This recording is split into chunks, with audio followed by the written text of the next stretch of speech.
Bene, ritrovati per questa nuova puntata della nostra trasmissione. Questa mattina ci occupiamo di agricoltura e lo facciamo anche in relazione al fatto che spesso è proprio l'agricoltura che interpreta le emergenze del nostro territorio, del paesaggio, della salvaguardia idrogeologica. Ed è con noi il presidente di Coldiretti Padova, Federico Miotto, che saluto e a cui do il buongiorno. Buongiorno a voi. Benvenuto. Grazie. Allora, le organizzazioni agricole e non solo sono impegnate, come dicevo, su vari fronti e in queste settimane sono impegnate anche nell'informare i cittadini di una imminente elezione, che non è un'elezione politica ma che è l'elezione delle assemblee dei consorzi di bonifica. Non è più un fatto che riguarda soltanto gli addetti ai lavori, ma che riguarda tutta la popolazione, tutti coloro che sono proprietari di un immobile e che quindi hanno diritto ad esprimere il proprio voto. Se ne è parlato molto poco, noi stiamo cercando di recuperare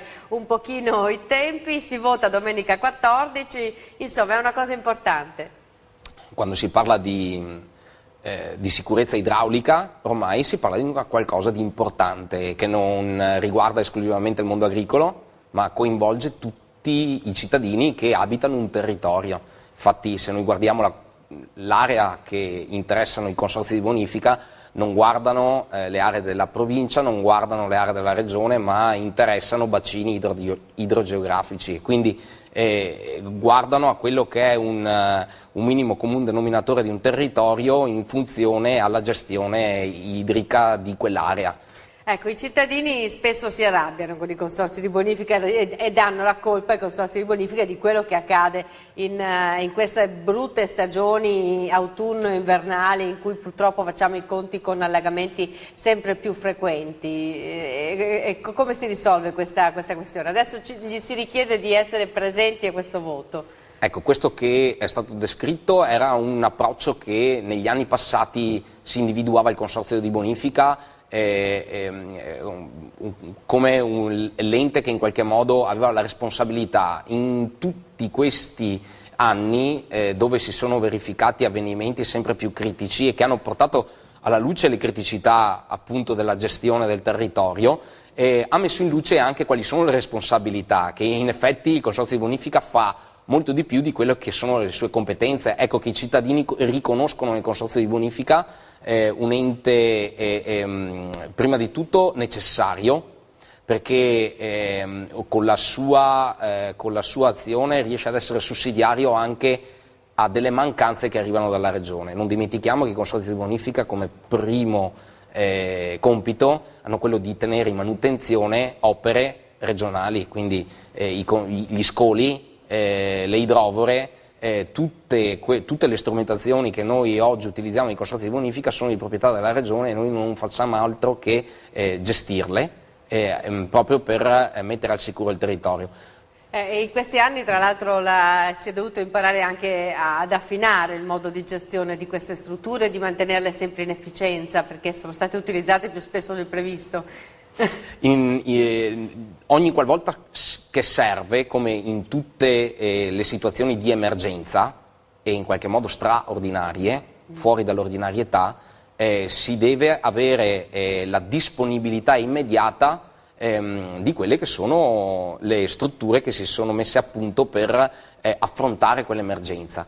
Gli avvenimenti che ormai non sono più di ordine straordinario, alluvioni, guardiamo la bassa padovana, situazioni critiche in alcune aree della città di Padova, viene in mente la zona del Forcellini, la zona di Montà, ormai portano sempre di più a prendere coscienza che i consorzi di bonifica devono essere messi nella condizione di poter esercitare il loro ruolo. Se il loro ruolo è quello di mantenere efficienti le opere per affrontare l'emergenza, la Regione credo debba fare uno sforzo maggiore nel quantomeno individuare quali sono le vere necessità che da qui a 5 anni servono per mettere in sicurezza il Veneto, e quando dico Veneto intendo anche tutto quello che molte generazioni prima della mia hanno contribuito a rendere questa questa regione una regione ricca, e tutta questa ricchezza, se non la mettiamo in sicurezza, poco ne facciamo. Assolutamente. Allora, ci sono una decina di consorzi, credo, in tutto il Veneto e 4 o 5 su Padova. Quanti sono su Padova? 4 gravitano su Padova. 4 gravitano su Padova. Che cosa gestiscono? Perché abbiamo detto la rete degli scoli, però il sistema idraulico del Veneto è quello padovano-vicentino, perché poi è a cavallo la gestione di questo, ovviamente perché i fiumi attraversano le due province, quindi è normale che siano anche a cavallo tra le due province. Che cosa possono fare, cosa possono cambiare nel caso che ci sia un'emergenza o anche nel caso di ordinaria amministrazione? I consorzi oggi sono chiamati a un rinnovo a fronte di una legge che li ha riorganizzati. Partiamo, l'ultima elezione è avvenuta nel 2009, dove si era reduci dalla nuova legge sulla bonifica che riorganizzava i consorzi da 20 a 10, proprio nella logica per superare quelle che erano anche inefficienze. Si è voluto, attraverso il sistema dell'aggregazione, aggregare consorzi che in qualche modo potevano dialogare, e noi su Padova, da più consorzi che avevamo, oggi ne abbiamo 4. Cambia in funzione della territorialità che il consorzio aggrappa, raccoglie. Il consorzio, per esempio Bacchiglione, che raccoglie la città di Padova, ha delle esigenze totalmente diverse rispetto a un consorzio prettamente agricolo qual è l'Adige Euganeo, che parte dai colli e termina fino alla laguna di Venezia. Possiamo immaginare quali sono in qualche modo i punti critici che questi consorzi nella prossima amministrazione dovranno in qualche modo far fronte. Quello di individuare le necessità prioritarie. Un esempio su tutta l'area della Bassa Padovana, una delle aree che in qualche modo è stata marginalmente coinvolta dal modello di sviluppo che abbiamo appena riscontrato essere stato anche un po' un problema. La cementificazione selvaggia. Chiaro.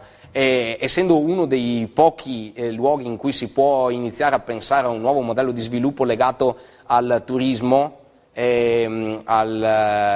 rurale, a un modello di sviluppo sostenibile riguardo proprio nell'area stessa, mi sembra una piccola Mesopotamia tra l'Adige e il Fratta o lo stesso Po. La Bassa Padovana in qualche modo dovrà tener presente se in quell'area vogliamo continuare a fare agricoltura di qualità e abbracciare altri settori e rendere realmente questa agricoltura multifunzionale. Sto pensando, qualcuno potrebbe fare delle battute sulla piccola Mesopotamia in questa fase della nostra vita in cui siamo anche luogo di immigrazione, luogo di accoglienza di moltissimi profughi che arrivano nel nostro territorio, anche in questa zona della provincia padovana, ma era soltanto ovviamente una battuta. Sono posti bellissimi e sono posti anche assolutamente fertili, dove l'agricoltura gioca ancora un ruolo molto importante e dove la salvaguardia idrogeologica del territorio vuol dire anche gestione delle acque a servizio di un'agricoltura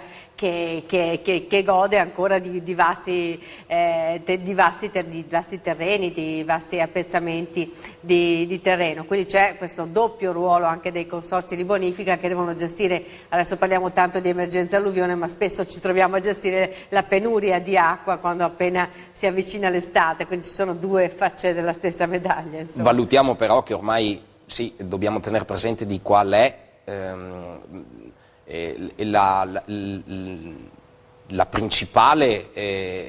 principale compito, voglio dire, si devono mettere in sicurezza i territori, quindi il mondo agricolo ha sempre avuto questo compito nei riguardi della bonifica, perché veniamo da lì e in qualche modo siamo stati noi mondo economico agricolo a essere protagonisti della bonifica, dell'irrigazione. Sono anni ormai terminati, si deve tenere presente di tutta la compagine che vive in un territorio, quindi mi sembra ormai scontato dire che si deve dialogare con tutte le categorie economiche. Un artigiano che ha investito tutta la sua vita e con la sua famiglia nella sua bottega ha tutto il diritto anche lui di contribuire alla politica che regola il consorzio di bonifica e alla vita del consorzio di bonifica, come tutti i cittadini di un centro storico che in qualche modo... È difficile forse far capire perché è importante andare a votare, esserci, scegliere e perché cosa potranno fare i consorzi di bonifica materialmente oltre alla gestione ordinaria di queste strutture. Beh, già il fatto di utilizzare quelle poche risorse che in qualche modo servono per la gestione corretta di un ente, a mio avviso con quello che vediamo in giro è già un obiettivo importante. Coldiretti con le liste di Campagna Amica, che non è altro che la fondazione che incrocia il mondo agricolo della produzione con i consumatori, e non è un caso che la lista promossa da Coldiretti sia Campagna Amica, mette proprio in luce questo, il fatto che ci deve essere una partecipazione dettata dal fatto che vivendo la vita della bonifica si conosce in maniera trasparente quali sono le opere che il consorzio in qualche modo si sta impegnando a realizzare in accordo con la Regione, la trasparenza nella gestione delle risorse per la manutenzione di queste opere e soprattutto l'individuazione di quelle che possono essere opere strategiche per mettere in sicurezza aree che oggi in qualche modo dimostrano delle criticità. Quindi si vota domenica 14 e ci sono varie liste che si sono presentate, quindi rappresentano un po' le associazioni di categoria? Sì, rappresentano le associazioni di categoria, storicamente erano le associazioni di categoria agricole. Oggi Campagna Amica, oggi Coldiretti è una delle liste che si presentano alle elezioni, ma sono rappresentative di tutti coloro che hanno voluto aderire a questo progetto che, ripeto nuovamente, che è quello della condivisione, condividere con i cittadini, con le categorie economiche, con le amministrazioni comunali. Supereremo Perché poi tutti questi sono effettivamente interlocutori del consorzio di bonifica a vari livelli, anche all'interno delle strategie organizzative proprio di gestione dell'ente. Per questo poi il senso del fatto di chiamare al voto tutti i cittadini che insistono su questi territori. E noi ad oggi abbiamo delle percentuali molto basse di votanti? Sì, delle votazioni. Mi hanno detto il 3%, una cosa del genere può essere?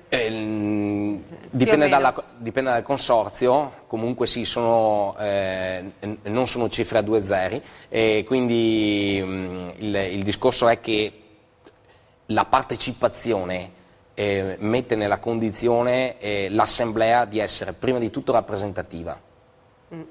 Il consorzio deve rappresentare il territorio nel miglior modo possibile. Oggi aree che soffrono idraulicamente hanno una partecipazione molto alta perché è sentito il problema nel territorio.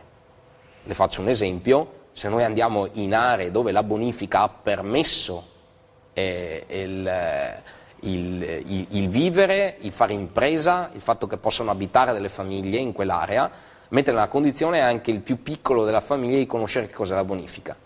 Se noi andiamo in aree in cui... Sì, infatti è proprio la conoscenza di quello che si fa sul territorio e del ruolo di questi enti che poi alla fine convince, perché purtroppo quando parliamo di consigli di amministrazione, cose di questo genere, in questo momento è comprensibile che le persone abbiano una specie di rifiuto, insomma, però è vero che bisogna organizzarsi per poter fare qualcosa, ci vogliono anche delle organizzazioni, dei presidenti, dei ruoli di decisione, così.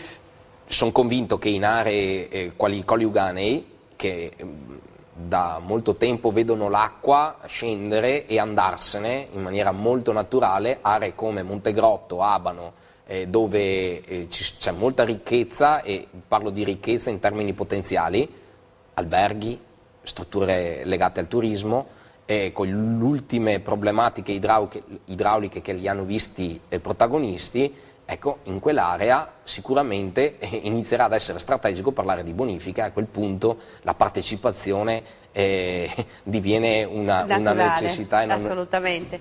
Come si vota, dove si vota però, perché anche qui bisogna informarsi, perché di solito sappiamo ci sono le scuole, si va a votare quando ci sono le elezioni politiche, in questo caso è diverso. In questo caso chi vota sono i consorziati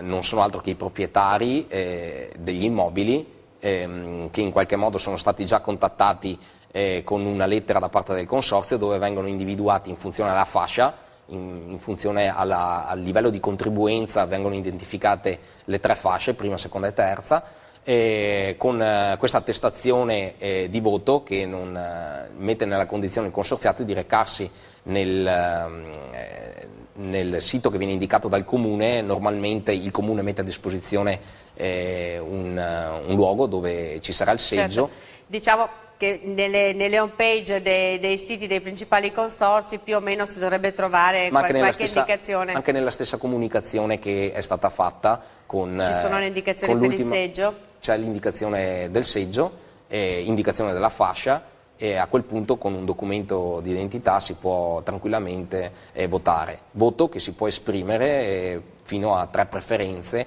nella stessa lista. Stavo sorridendo perché diciamo in questo paese che cerca sempre denari, anche nella nostra regione si è sempre parlato di cercare risorse da utilizzare per mettere in sicurezza il territorio, così ci sono però invece risorse che da anni non vengono utilizzate pur essendo state messe a bilancio del nostro governo, e questa è una cosa che ultimamente i consorzi di bonifica hanno denunciato con molta forza. La nostra regione, dopo i vari momenti di difficoltà che ci ha visto protagonisti nell'ultimo anno, solo nella Bassa Padovana abbiamo subito 3 alluvioni. Non dimentichiamo gli avvenimenti sul Trevigiano. Quello che ci fa, che ci inquieta è il continuo mancanza di risorse e il fatto che sulle somme urgenze viene sempre posizionato un enorme zero. Il fatto che di fronte a queste necessità per mettere in sicurezza il territorio, oltre alle scuole, finalmente si inizia a individuare la messa in sicurezza dal punto di vista idraulico una delle priorità per questa regione. E il fatto di chiedere con forza che tutti gli investimenti che si andranno ad attuare per la messa in sicurezza del territorio dal punto di vista idraulico possano uscire dal patto di stabilità. È chiaro che tutte quelle risorse che si potranno mettere in campo sono risorse che ricadono e rimangono in un territorio. Noi con i consorzi di bonifica non facciamo altro che con il contributo che ci viene riconosciuto, sono risorse che rimangono all'interno del consorzio, all'interno del bacino idrografico in cui io contribuisco. Ecco, più federale di questo. Esatto, questa forse è una cosa che bisogna spiegare. Cioè, ogni consorzio vive del denaro che ottiene appunto attraverso il contributo chiesto ai cittadini e destina al territorio queste risorse. Sì. L'attività di contribuenza viene vissuto all'interno del consorzio in bacini idrogeografici e i bacini non sono altro che aree omogenee dal punto di vista idraulico. Tutti i contributi che in quell'area vengono raccolti vengono riversati in termini di manutenzione all'interno di quella stessa area.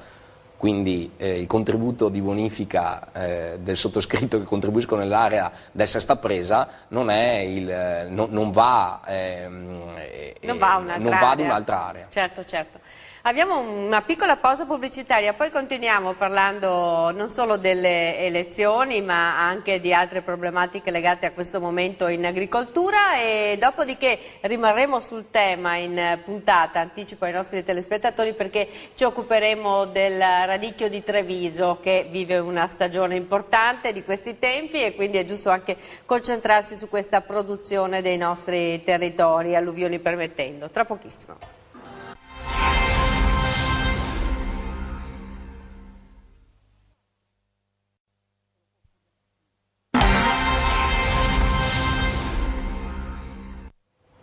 Eccoci qui insieme questa mattina con Federico Miotto, che è il presidente della Coldiretti di Padova, che ringrazio ancora per essere venuto a trovarci. Abbiamo parlato finora dei consorzi di bonifica, che sono enti importanti e lo sono diventati ancora di più in questi anni in cui la difesa del territorio si è rivelata essere fondamentale per la sopravvivenza anche delle aree urbane e non soltanto delle aree fuori dai centri urbani. Si vota domenica 14 per il rinnovo delle assemblee, che poi a loro volta eleggeranno i presidenti, i consigli di amministrazione, quindi si dà mandato a loro poi per l'elezione dei presidenti. Sì, poi alla fine la parte elettiva riguarda l'assemblea e poi l'assemblea eleggerà a sua volta gli organi che andranno a governare il consorzio. Ecco, che mi sono divertita poco fa a parlare con Federico Miotto anche della storia, che sappiamo tutti che siamo zona di bonifiche, territori di bonifiche e di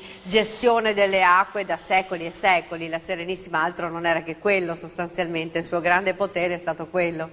È stata una necessità quella di creare i consorzi di bonifica, infatti nascono in quell'epoca dove da una necessità dettata dai proprietari terrieri si individuavano questi enti che in qualche modo garantivano la sicurezza idraulica in un'area dove più proprietari aderivano, e nel momento in cui qualche proprietario non versava il contributo o comunque si opponeva a quello che era il bene comune di quell'area, oltre a venirgli tolta la proprietà, veniva anche messo in galera.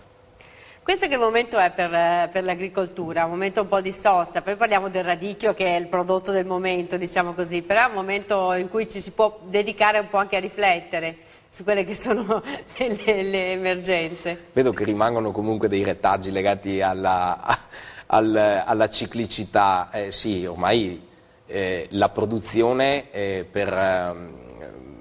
è legata alla stagionalità, però oggi l'imprenditore agricolo continua a lavorare anche d'inverno, posso assicurare, perché anche l'agricoltura è coinvolta da quelli che sono i meccanismi che legano la produzione al mercato.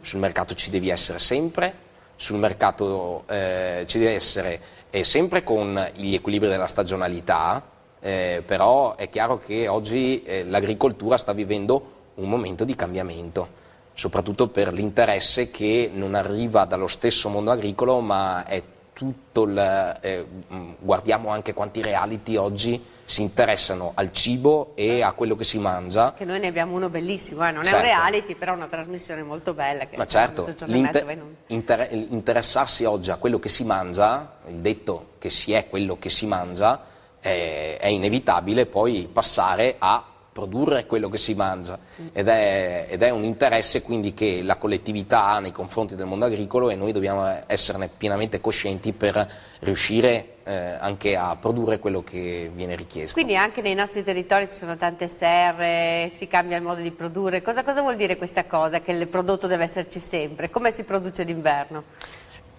Attraverso un'attenzione che è quella non solo della stagionalità del prodotto, ma il fatto che si è un'impresa, e è normale, quando si fa impresa si devono guardare i flussi di cassa, gli investimenti, e quindi a quel punto l'alta specializzazione di un'azienda agricola arriva dal fatto che si cambia la tipologia di produzione, perché a questo punto mi viene normale parlare di radicchio. Un'azienda orticola ha più produzioni per essere sul mercato, ma è chiaro che il pomodoro durante il periodo invernale non ce l'ha. Quindi credo che il fatto che i metodi di produzione oggi guardano alla sostenibilità, al risparmio idrico, all'etica di produzione, concetti che Coldiretti è da tempo che lo sta facendo assieme a tutti i consumatori che lo richiedono attraverso Campagna Amica, e queste sono, secondo me, frontiere a quali il mondo agricolo deve guardare. Assolutamente, e piano piano penso che è sempre più col favore del pubblico, perché tutte le iniziative che una volta sembravano un po' così temerarie piano piano sono diventate abbastanza normali, penso ai mercatini, alla stagionalità, al fatto della tracciabilità degli alimenti, anche questo fatto dell'agricoltura etica. Insomma, sono cose che piano piano speriamo che anche questa cosa del territorio, della salvaguardia del paesaggio rientri piano piano anche nella coscienza comune. E sono gli stessi consumatori che ce lo richiedono e noi saremo solamente dei miopi a non raccogliere questa che è un'indicazione, dobbiamo farne tesoro e soprattutto farne il nostro futuro. È chiaro che quando ci chiedono di produrre sano e soprattutto slegato da quelle che possono essere tecniche di avanguardia quale l'OGM, noi lo dobbiamo saper raccogliere e soprattutto valorizzare, perché con tutte le nostre produzioni tipiche che abbiamo in Italia è chiaro che spazio per l'OGM, per l'omologazione non ne abbiamo e pertanto dobbiamo... Dico sempre quando parliamo di agricoltura che dall'Italia combattiamo contro tutto il mondo, perché siamo penso uno dei pochissimi esempi di agricoltura di nicchia per tantissimi prodotti che sono buonissimi ma sono di un numero limitato, insomma non possiamo certo invadere il mondo con le nostre idee, magari con le pizze, però insomma... Proprio la pizza, noi ci stiamo battendo per... Cioè, abbiamo un territorio piccolo, insomma è diviso in tante produzioni buone, quindi... Ma quando noi abbiamo dato da mangiare le nostre produzioni al turista che arriva in Italia, credo che molta della nostra produzione non va neanche più all'estero, viene consumata qui in Italia come un grande ristorante. Da Padova cos'è che state preparando per proporvi l'anno prossimo all'Expo con qualcosa che soddisfi la curiosità internazionale? Io credo che Padova oggi è una delle realtà agricole più multifunzionali rispetto a tutti gli altri. Mi stavi dicendo che poi parlerete di Treviso, di radicchio, parlare di Treviso è inevitabile parlare di Prosecco, Verona parlare di Valpolicella, Padova ha al suo interno un'agricoltura variegata che dà proprio questa possibilità che con le vicine partner, con le vicine province, può creare delle sinergie e questo la mette nella situazione proprio di essere funzionale ad un mercato che è sempre più dinamico. È vero, sì, producono a Padova tantissima parte del radicchio variegato di Castelfranco, per esempio, ci sono le uve che si utilizzano per il prosecco, l'asparago di Bassano, tanti prodotti che poi alla fine se ne vanno, che hanno però un altro tipo di marchio caratteristico per il mondo. Però insomma ci sono anche tanti prodotti tipici del territorio padovano. Questo è un momento in cui si cominciano a fare le prime valutazioni dell'olio, che è stata un po' una produzione che si pensava essere a rischio come il vino quest'anno a causa del meteo. Come stiamo andando? Diciamo che è ancora prematuro, ma sicuramente veniamo adesso da una stagione... Esatto, va in produzione. Veniamo da una stagione e se ci riferiamo solamente alla produzione dell'olio abbiamo avuto la raccolta fino a poco tempo fa e quindi io credo che la situazione oggi è pesantissima per molti, ma guardando a quello che è avvenuto in qualche modo siamo stati in grado anche di contenere quelli che potevano essere i potenziali danni. È stata una stagione un po' difficile per l'olio, però insomma speriamo che quel po' che c'è sia buono. Guardi, prima parlavamo di Padova, di Veneto, ormai la strategia deve essere quella di parlare di Italia. È realmente ormai riduttivo avere i marchi a livello locale e se dobbiamo confrontarci con quello che è proprio il mercato globale, quando si parla di Italia, poi tutte quelle che possono essere le varie produzioni locali, ma l'importante è che si arrivi alla comunicazione che è italiano, è sano ed è fatto in un territorio qual è quello italiano. Assolutamente, è vero, però una volta si andava, forse abbiamo fatto troppo, nel senso una volta andava un po' bene tutto, no? E poi di che ci siamo viziati al punto che appunto cerchiamo il prodotto di questo o quell'altro luogo, poi alla fine ci accorgiamo che un pochino insomma bisogna ampliare anche la nostra offerta per essere anche conosciuti fuori dall'ambito prettamente locale. Va bene, allora abbiamo finito il tempo a nostra disposizione. Ricordiamo che domenica 14 si vota per il rinnovo delle assemblee dei consorzi di bonifica, sono 10 in tutto il Veneto, votano tutti i proprietari di immobili. Tutti i consorziati, proprietari di immobile. Dalla mattina alla sera. Dalla mattina alle 8, i seggi sono aperti dalla mattina alle 8 fino alle 8 di sera. Fino alle 8 di sera, quindi è importante esserci, finora c'è stata poca adesione, speriamo che col tempo, insomma, questa volta si possa dire che in molti hanno partecipato. E certamente col coinvolgimento e la partecipazione è chiaro che poi si raggiungono anche dei begli obiettivi.